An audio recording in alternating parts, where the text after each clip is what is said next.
Hey folks, thanks for joining us here. We're going to jump right in. We got a lot of things to get to, and just too little time to get to all of it. But today I'd like to talk about the confirmation hearing for Mr. Hegseth, for Pete Hegseth, for our Secretary of Defense. The first day, today is Wednesday, the 15th. As of the time this is being recorded. So all we really have to go on is day one. But I think that there was some really good nuggets in there to pull out. A lot more nuggets to pull out than we have time to discuss on the show. So I picked a couple because I think that they're important. The left side of the House, of course, hammered the hell out of Mr. Hegseth. People like Elizabeth Warren, Senator Kaine, these are a couple of the people that really had their mind made up about Pete Hegseth already. If you remember, back when Trump nominated him, there was all this stuff in the media about how he's a womanizer and he's a drunk, and he cheats on his wives. And he's done this, and he's been to work drunk, and sexual harassment, and this and that and the other thing.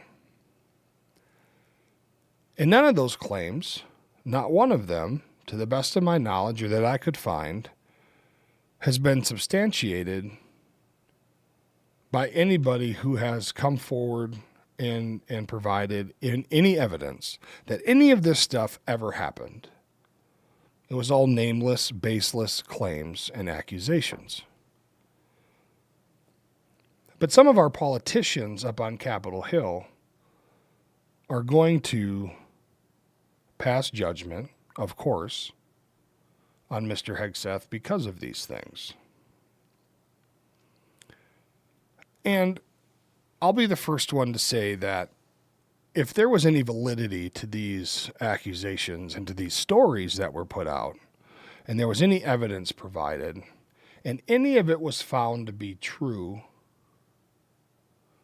such as that he's a drunk, and he's a womanizer, and he's a sexual harasser, and they were grilling him about how he cheats on his wife and fathers children with other women while he's still married, and this and that and the other thing. And I think, to an extent, that part of it might be true. I mean, he never admitted to it, but I think that that's pretty easy to substantiate. It's easy to find that information. But what he was very open and honest about the fact that he's made mistakes, that he's a flawed man, and that's not who he is anymore. He is now married.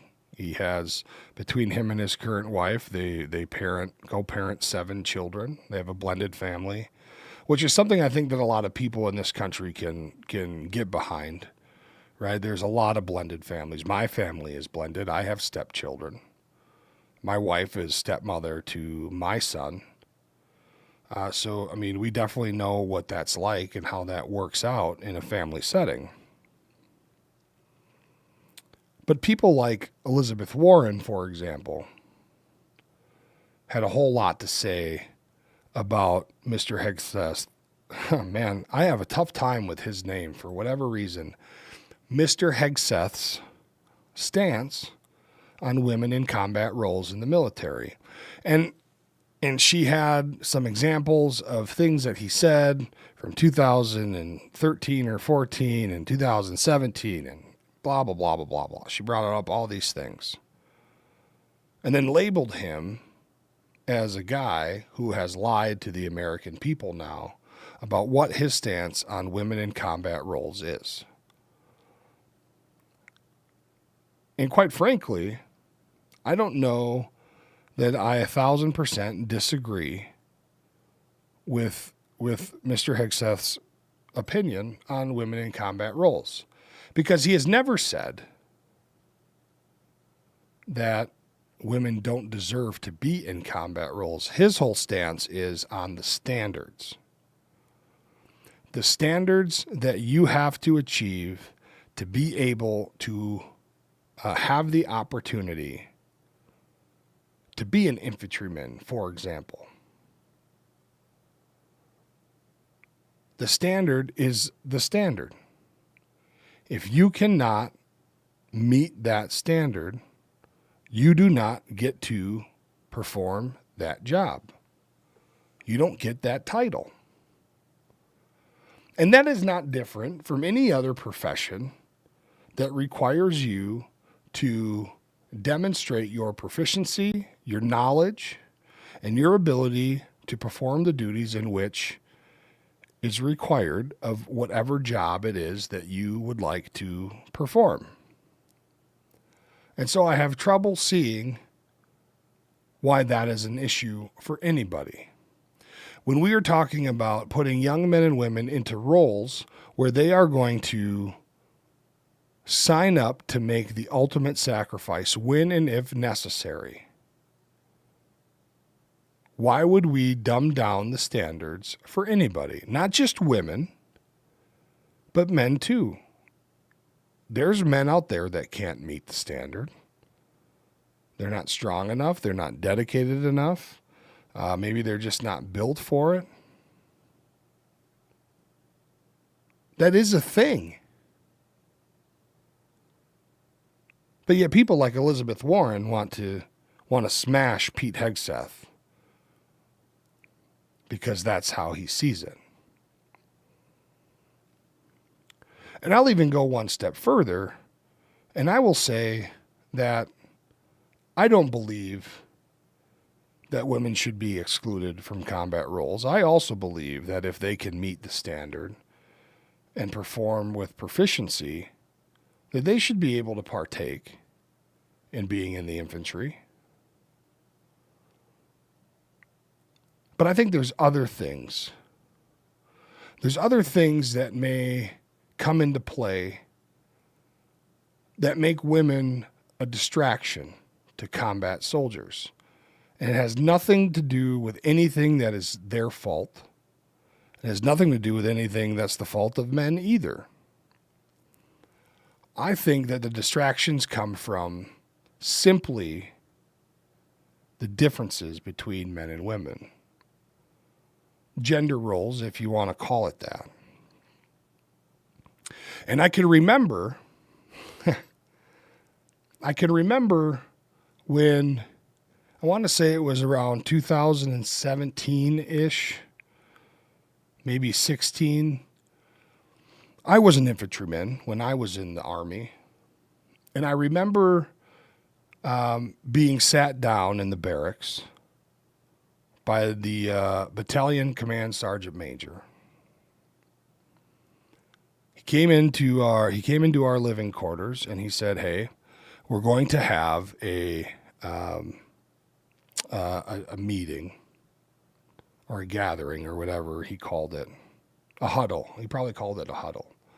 We're going to have a huddle in the chow hall in 15 minutes. Make sure you're there." Roger that, Sergeant Major. So we all went to the chow hall, and the information that was put out was the Pentagon has now made it okay for women to come into combat roles. And that may affect our unit because we are an infantry unit.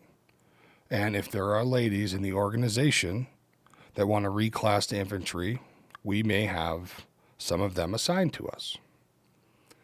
And so what he wanted was a discussion, a group discussion about how we feel about it. What are your thoughts? What are you thinking? How do you feel? And I got to say, it was an interesting conversation.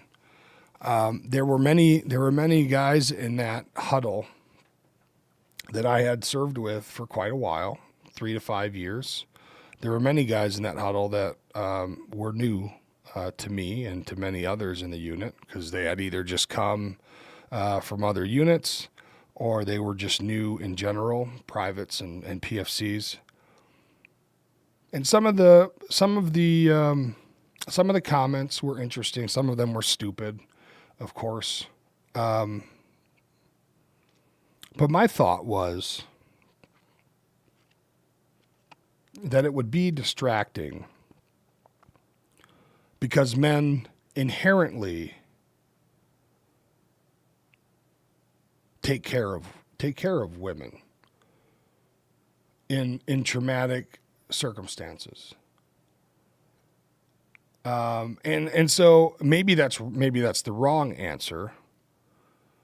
But back then, that's what I had thought, and still do to this day, kind of. I mean, my opinion has shifted a little bit, but I remember back then thinking to myself, okay, let's think about this.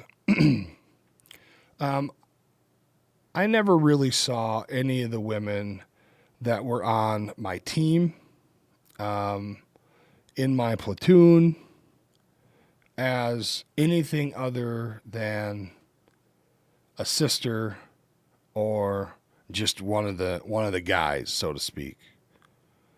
Any women that were part of our team or our platoon, they were not free game to try to date. They were not there to try to start relationships with. They weren't there to try to have sex with. None of that stuff. Not in my opinion.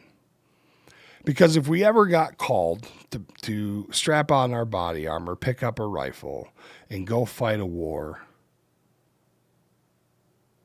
I don't want to have to deal with that part of it. We are in a position where we need to trust each other. We need to fight as a team, as a family, and our job is to make sure that we all come home together. No questions asked.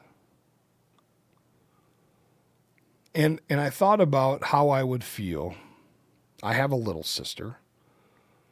I thought about how I would feel having my sister in my unit, on my team, in my platoon, and then being deployed together and being in a firefight or executing a convoy and being in an IED detonation or something like that. Some of those things that people will say are trauma events that happen in war. But those events that trigger you to have to take extreme measures in your job. And I thought about what my actions might be. And so as I was reflecting, I was thinking to myself, well, this would never work. This would never work. Bullets start flying. RPGs are skimming over our heads. Let's just say that this lady takes a round in the leg, right? And she's down in the middle of the street or on the side of the road or something because we were fighting on a street which was normal back in circa 05, 06 in Baghdad in Iraq and all that stuff. There's a lot of city and town fighting. And what you're supposed to do is eliminate the threat, provide buddy aid if it's safe. Hopefully you have a medic with you that's kind of just running to where people need help. But in these situations where we train and we train and we train some more and then train again, and then we spend a ton of time together, we go out, drink beers together, we eat steaks, we're playing games, we're playing poker, we're getting to know each other's families and kids if we have them. We're having cookouts outside of work, outside of the military, and you really kind of just develop a family away from family type situation. If I had my family with me in combat and things started to get real bad, it'd be difficult. And it was difficult. It was difficult to be in combat with all these dudes. And the one girl that was on our team when I was deployed to Iraq,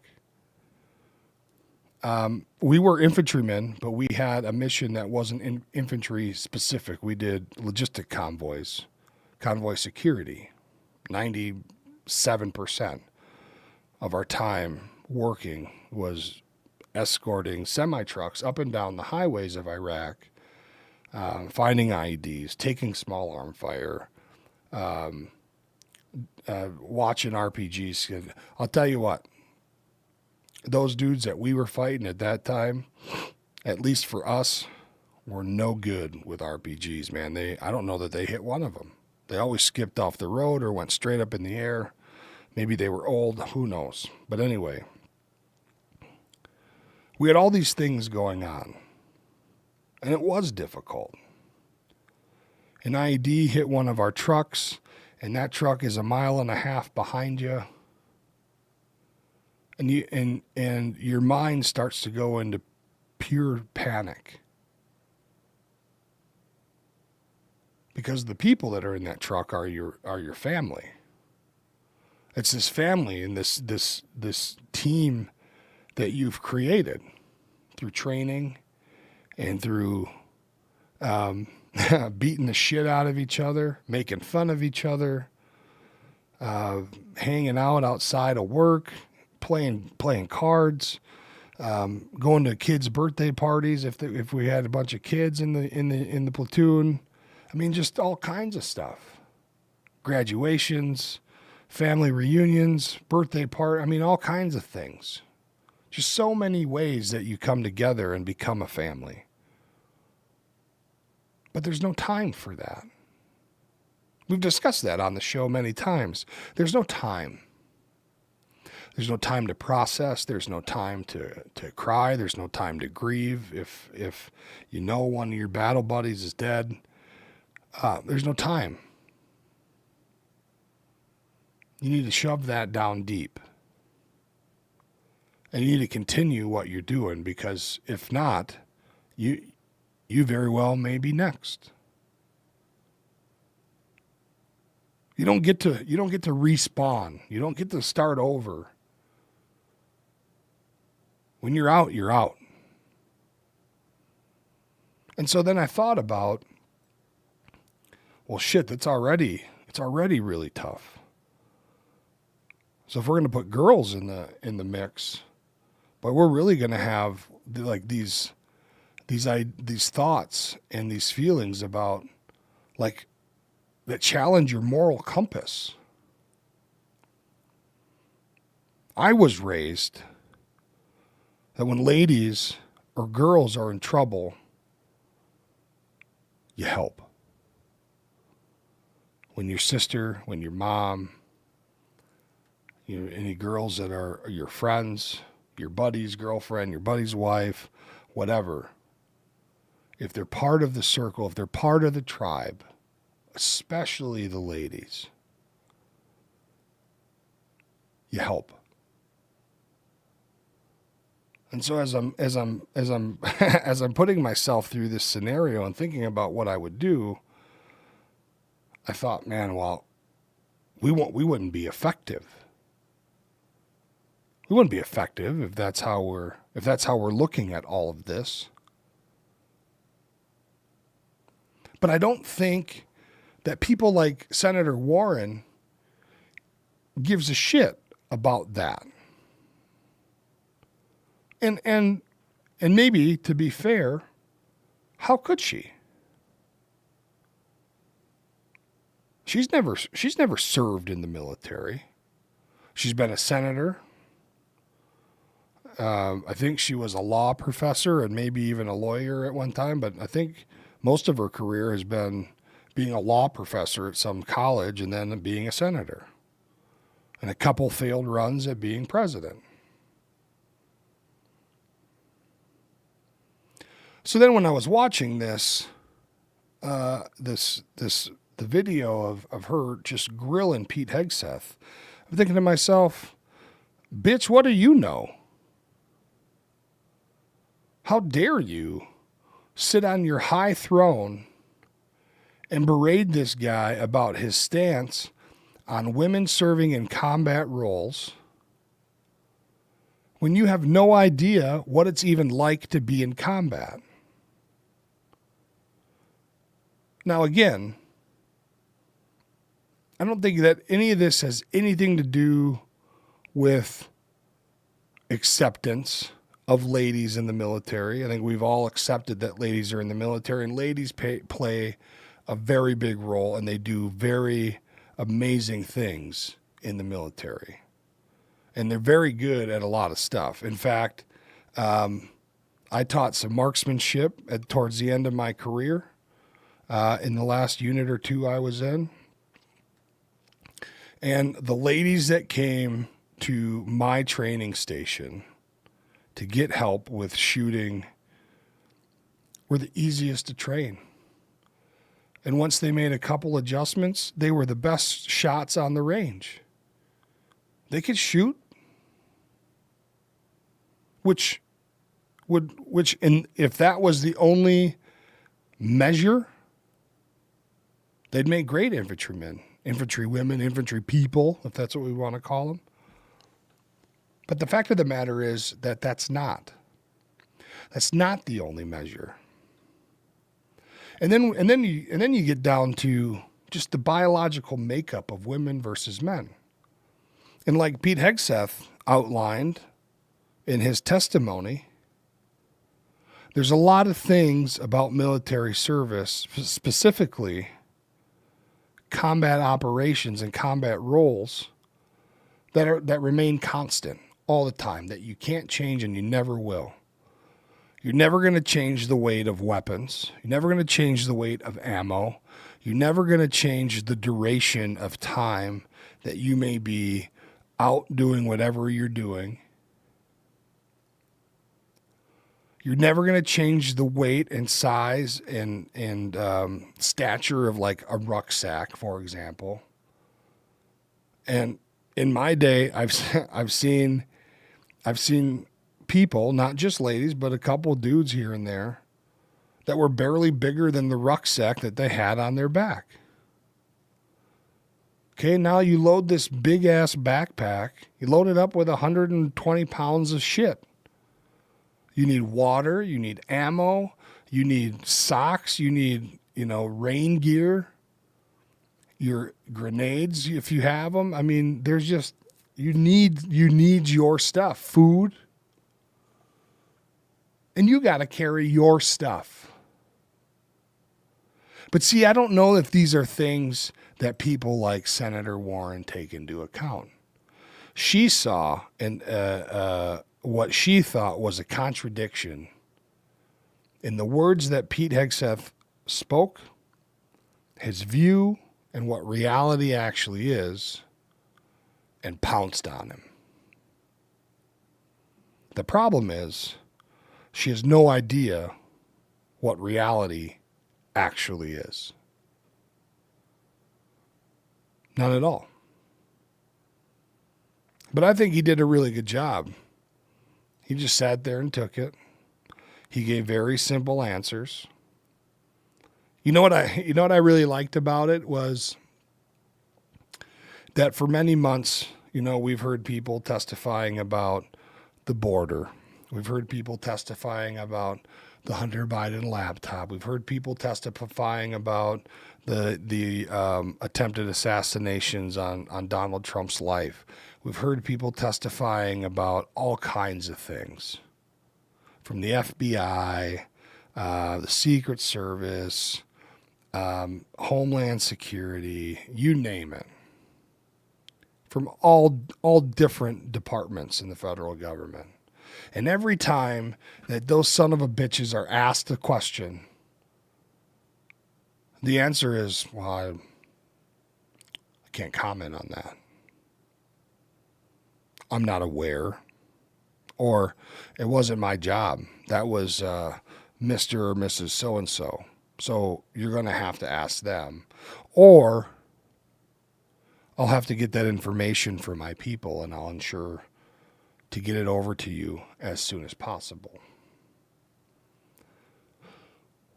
And And see, the American people aren't stupid. We know. We know that they don't want to answer because they're in front of a camera. And if they answer, now the whole country is going to have to hear their bullshit lies. So Pete Hegseth did the same thing. He played their game. When it was applicable. When they're trying to attack him, when they're trying to smear his name in the mud and call him a cheater, a woman abuser, that he sexually harasses people, that he's a drunk. All he said was it's unsubstantiated, it's unproven, and it's not true. At the end of the day, folks, they only got 5 minutes. And then you're on to the next person. Then after that 5 minutes, then you're on to the next person after that. Maybe they underestimated his will to suffer in silence, if that makes sense. Yeah, I'll sit through it. I'll give minimal answers. Unless the questions are going to be something that's going to be helpful. But then we saw the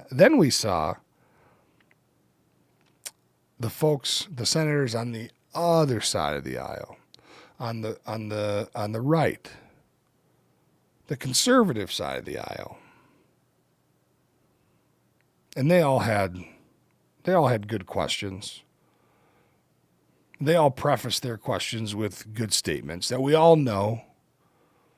The withdrawal from Afghanistan, Lloyd Austin going AWOL because he thought he could, all kinds of stuff. But what struck me the most was Senator Mullen, and I'm not sure what state he's from. But he talked about Mr. Hegseth just as a man. Not about necessarily his military service, not necessarily about his time on Fox News, not necessarily about his books, not necessarily about the veteran organizations in which he ran, none of that stuff. Just about being a man. And his first question with his 5 minutes was to the chairman of the committee, and he asked him, what are the qualifications? What are the qualifications for being Secretary of Defense? It didn't seem that the chairman knew. Maybe the chairman did, and maybe it was like they set it up for theatrics. But the qualifications, folks, if you didn't know, was that you have to have served in the military and been retired for at least 7 years, but that's waiverable. The committee can waive that if you have to make a formal request, and then of course give testimony as to why you're requesting and what the grounds are for a waiver. Lloyd Austin was given a waiver to be Secretary of Defense. He wasn't retired all that long before he was put into place. In fact, if I remember right, I think he retired just to be able to serve as Secretary. I could be wrong about that. But he was barely out. I don't know if the ink was even dry on his final paperwork he signed to get out of the military.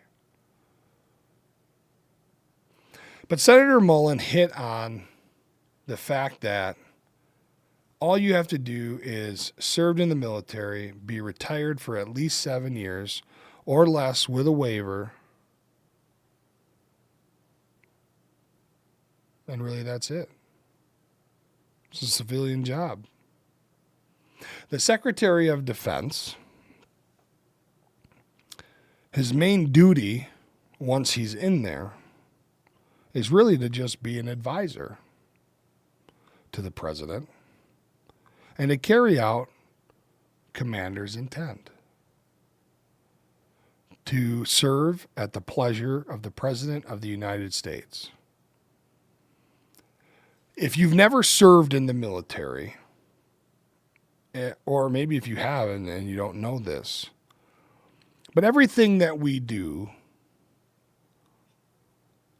is all to please the commander's intent.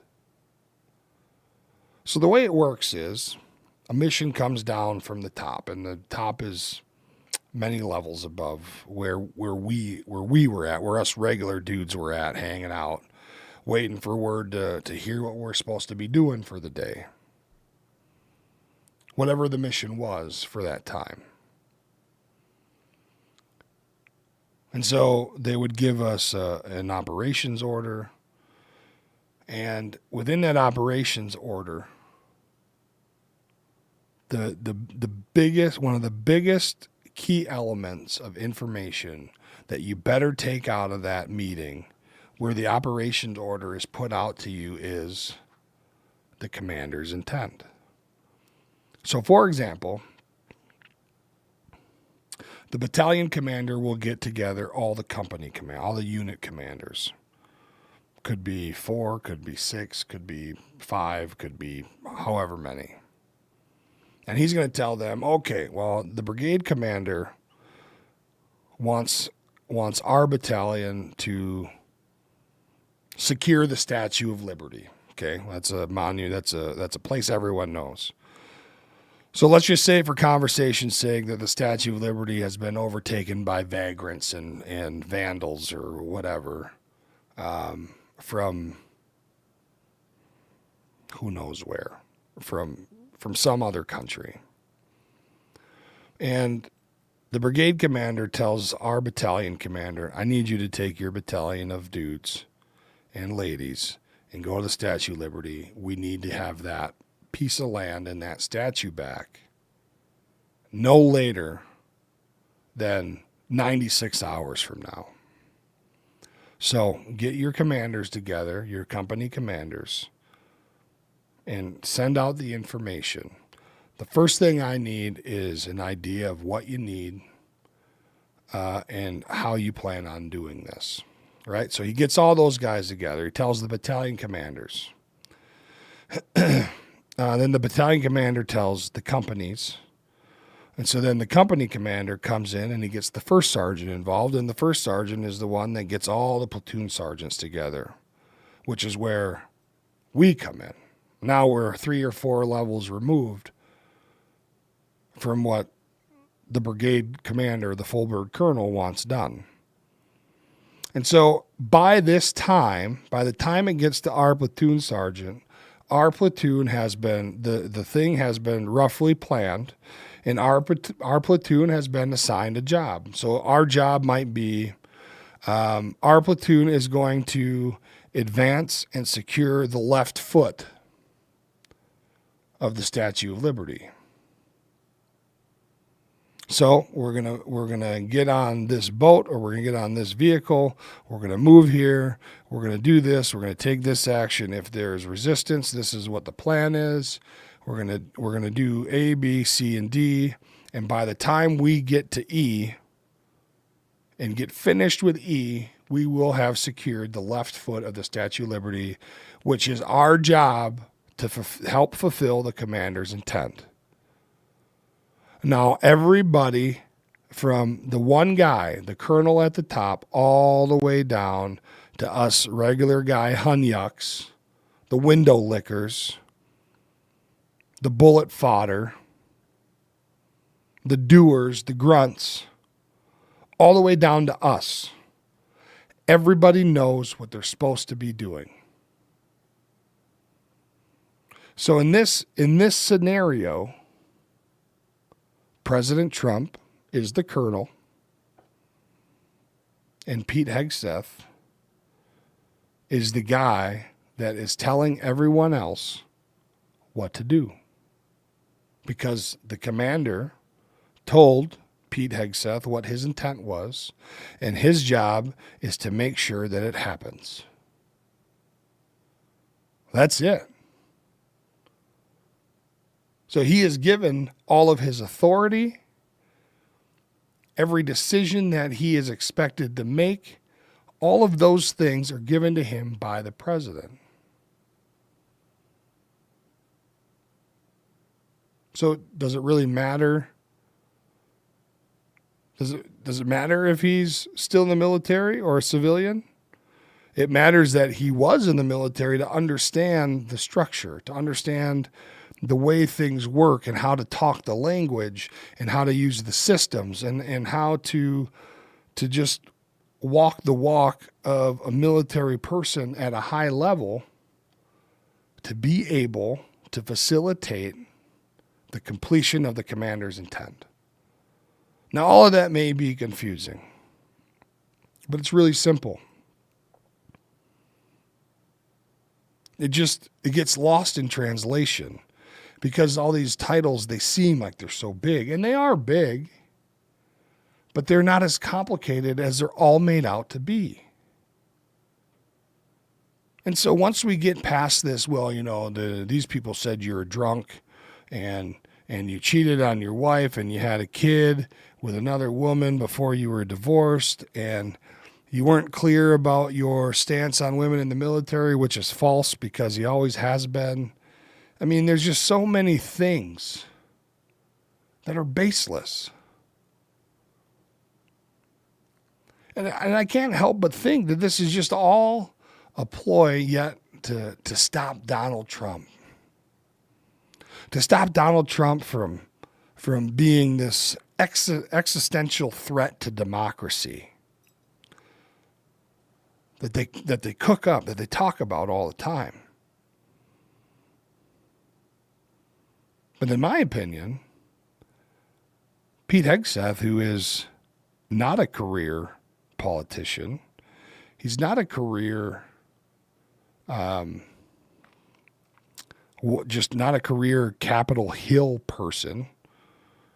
He ran some nonprofits and he talked on Fox News. If he's guilty of anything, anything at all, in my opinion, it's being part of the mainstream media that doesn't tell us the truth. But other than that, I haven't really heard or seen anything that leads me to believe that he's a horrible guy. I would like to think that other than being part of the liars on the mainstream media, everything else is kosher. Yeah, he's a flawed man. He may have had some battles with alcohol. He may have had some less than desirable decision-making skills when it came to women in the past. But also remember that this dude also served in combat at a pretty high level. Nobody seems to like to point out the fact that Pete Hegseth probably has some things going on in his head too. That it took him some time to figure out how to tame the beast, keep it at bay, and figure out how to function the right way to positively impact his life in a meaningful way.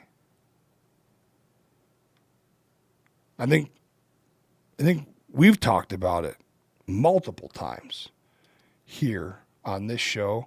I've talked about it multiple times on the Richard Leonard Show over on Rumble. The fact of the matter is that when men and women go to combat, whether they actually are engaged in combat or not, but when you're there and you can hear it, everybody lives on a base that gets mortared, it gets rocketed. They have to see the destruction. Whether you're out in combat or you don't leave the base, you're still there for the ramp ceremonies when they come up. You still have to deal with the idea that your buddy is not coming home if you lost one when they were out doing their job. Like, there are still a lot of things that go on that change you forever.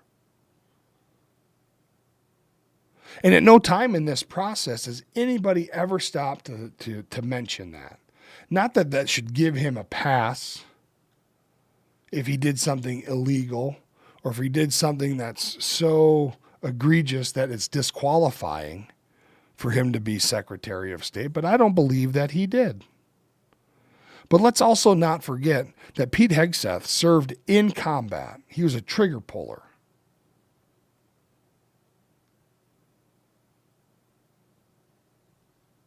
Give him some credit for that.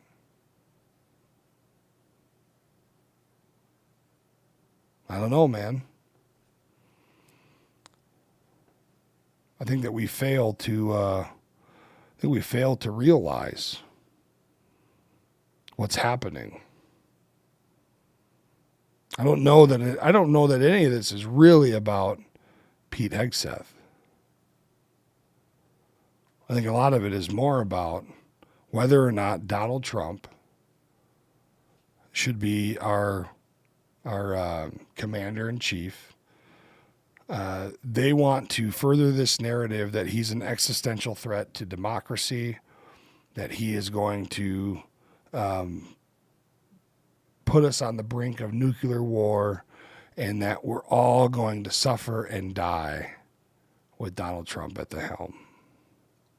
And that story doesn't change. And quite frankly, it doesn't matter who the candidate is. Every year, one of them is going to surely bring us to our demise, and we're going to die a ridiculous, miserable, fiery death. Fear-mongering is what I believe it is. So I don't know. To me, it sounds like the Republicans are all going to support him. There's 53 of them. They have the majority. And so maybe this won't be a huge deal. As it goes on, I think that I'm gonna pay more attention to it. When he gets confirmed or denied, we'll dissect it more. I think if he gets denied, we'll talk about a whole lot more of it. If he gets confirmed, we'll mention it. But I don't know, man. What do you guys think?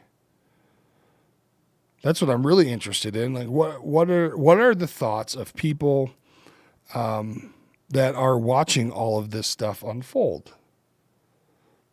What are the thoughts of people who have never served in the military? What are the thoughts of the people that don't know what's what when it comes to the military and what all of this stuff means? What do you think? I think that Pete Hegseth running the Pentagon would be a breath of fresh air. He's young, he's motivated. I think that he may understand the younger soldiers a little better. I think that he probably just understands the world a little bit better because he hasn't been stuck on Capitol Hill for a long time. He wasn't a general in the military, which means he didn't serve for 34 years. He didn't wear a star on his chest, which means he wasn't corrupt by a political system that was going to pay him money to do their bidding. Maybe. He didn't have ulterior motives. He wasn't going to be promised a job when he leaves his military career at some defense contractor making a huge paycheck to ride off into the sunset. I don't know that Pete Hegseth is really doing this for a whole lot of personal gain. I don't know. I would imagine that there's some sense of accomplishment. You got to feel pretty good about any president approaching you and saying, hey, man, you want to be the Secretary of Defense? I believe in you. It doesn't matter who it is. It's a pretty damn cool thing, I would imagine. But what do you guys think? Leave us a comment. Let us know. Also, I'm really bad at mentioning this and reminding folks. If you like what we're doing here and the way that the channel is growing and progressing, please, please, please feel free to like the video and subscribe. We need help growing this channel. We need help growing our initiative. I've talked about it before. We have a lot of things. We have a lot of things that we want to do here at Vetertainment. We have a lot of things that we want to do with our nonprofit that we started to support veterans. And we want to be able to be that place, the channel, not just for trashing the government, not just for ripping on the VA, but also to bring positivity in the veteran space. But we want to positively impact the lives of veterans all over this country. And we want to do it without the government putting their hands in it,